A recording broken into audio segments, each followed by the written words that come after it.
Hey, LifeBridge, I'm here to give you guys a vision update, and these are things I'm going to be talking about in church over the next few weeks, but I wanted to make a video about it as well, just so that if you miss some stuff, if you miss some information at church, or, if your kids are screaming, you're running around, whatever it is, that you have this information, because we've got some pretty big stuff that we're really excited about right now, and also some details just about the fall that are pretty important that you know. The first thing is, we started something called My LifeBridge, and My LifeBridge is going to replace our mobile app. There's a few reasons that our mobile app, we weren't super happy with the performance of it, the speed of it, and some other things.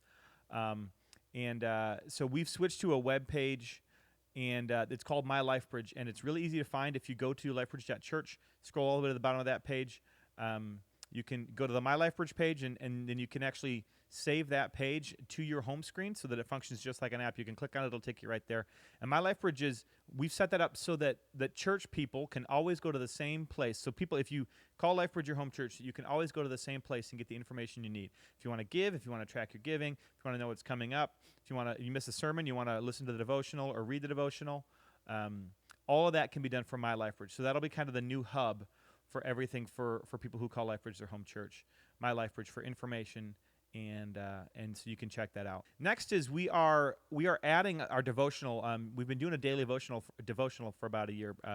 John writes those out, and they're supplemental to the sermon. You go a little bit deeper into the sermon and explore some of the themes from that week's sermon, and it's great content. And what we're doing this year is we're actually going to be putting that out in audio format as well. So the devotional will be available in written format and audio format every week, and the place to find that will be on the My LifeBridge page. So if you can, on Monday, you can go to My LifeBridge and go to the Monday morning devotional, and either listen to it or read it, or sometimes there's some written stuff and then some stuff you can listen to as well. But there will always be an audio version of it. You can also find that through our podcast, which we have in Apple Podcasts, Google Podcasts, and Spotify. So please check out the audio devotional. We just had the first week of it, and we're still ironing out some of the kinks of how it's going to work, but we were really excited about it, and we think it's pretty great.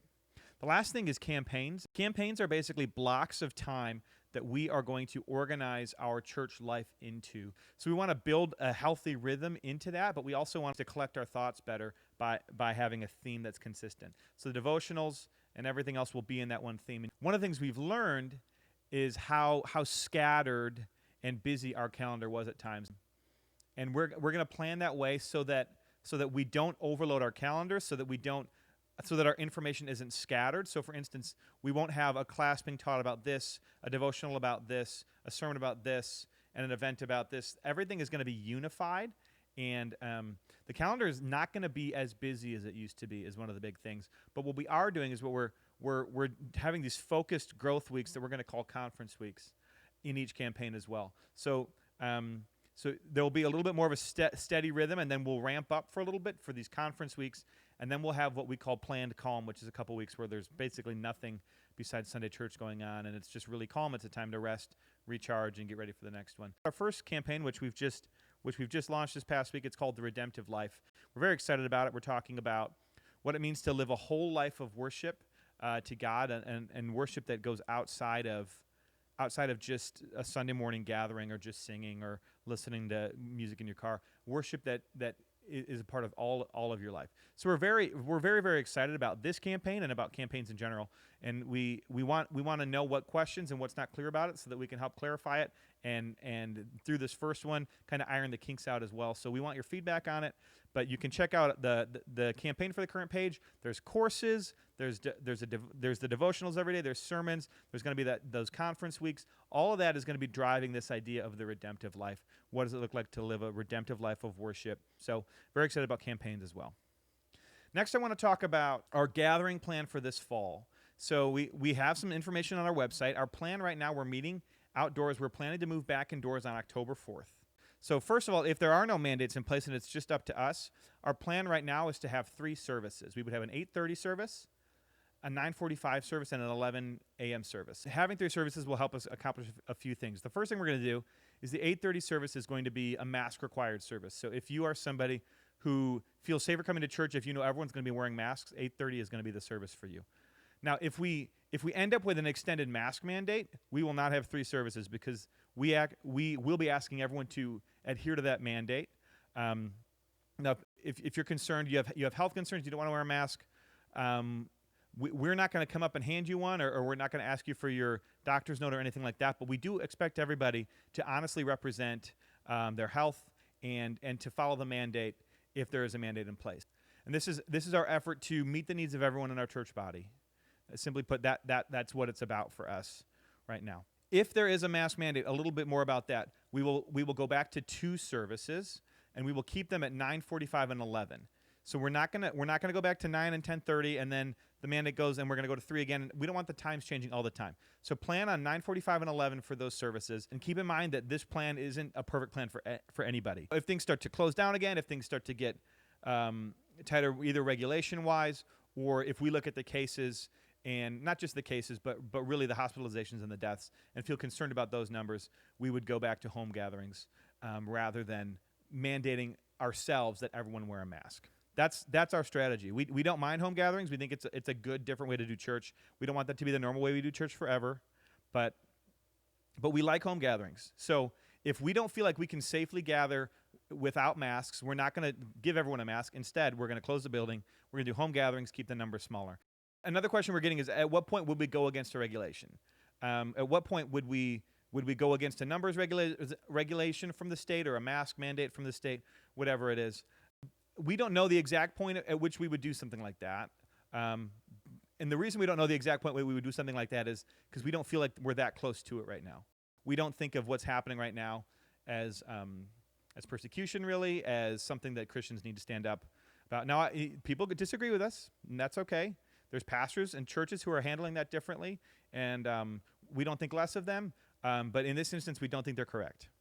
And you don't have to agree with us. You can still be part of our church. We still love you. But this is our decision until further notice. And if things really change, we will definitely keep you in the loop and let you know. Okay, next, kids ministry. We are planning to relaunch LifeBridge Kids on October 4th at the 9:45 service only. But it's going to look different. The big picture is we only have enough volunteers willing to serve at one service right now.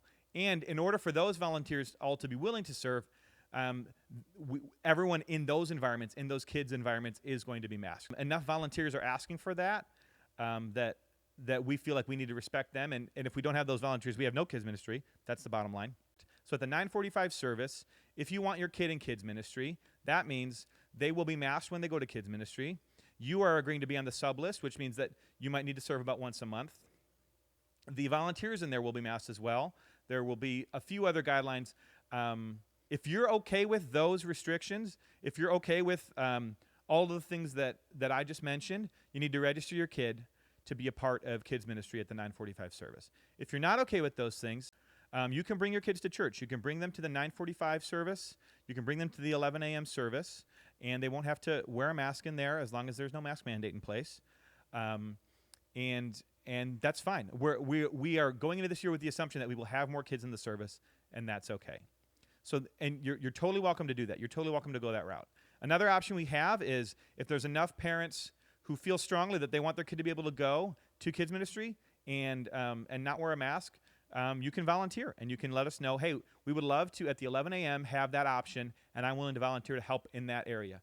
But keep in mind that if there's a mask mandate, then you would still have to wear a mask if you came to church, and your kids would still have to wear a mask if they went into those environments.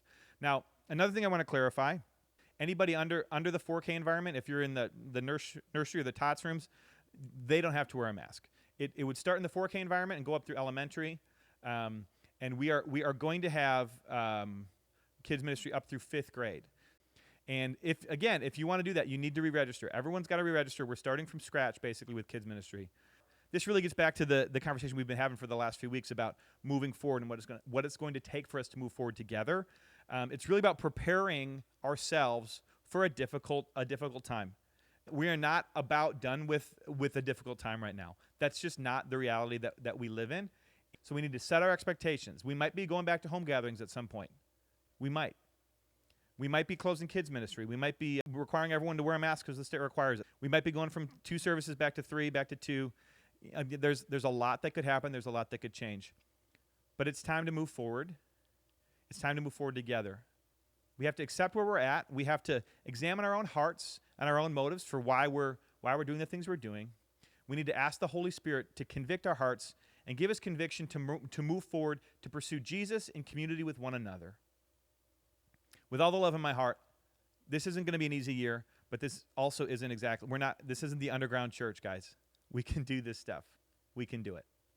I'm going to close with reading some scripture from Ephesians 4. Ephesians 4, Paul's talking to the church in Ephesus, and then they're in the midst of quarrels and fights about cultural issues and political issues and a lot of the same stuff that we're going through in our world today. And here's what he encourages the church in Ephesus. He says, as a prisoner of the Lord, then, I urge you to live a life worthy of the calling you have received. Be completely humble and gentle, be patient, bearing with one another in love. Make every effort to keep the unity of the Spirit through the bond of peace. We hope you are ready and willing to move forward with us, to pursue unity together, to pursue Jesus in community with one another, to bear with one another in love. Thank you so much. We'll see you Sunday.